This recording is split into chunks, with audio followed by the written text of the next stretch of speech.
کنیزان سیدہ بہلول نے کہا کہ سنو، اتنے اچھے لوگ شہر میں نہیں ملیں گے جتنے اچھے یہاں پہ ملیں گے۔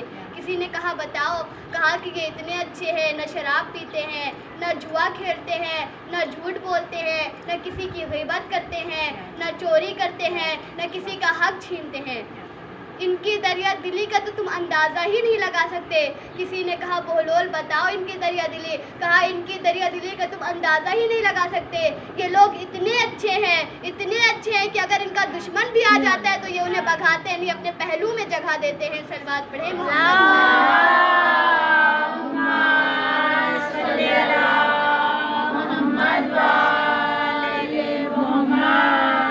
کنیزان سیدہ، یہ ہے عظمت۔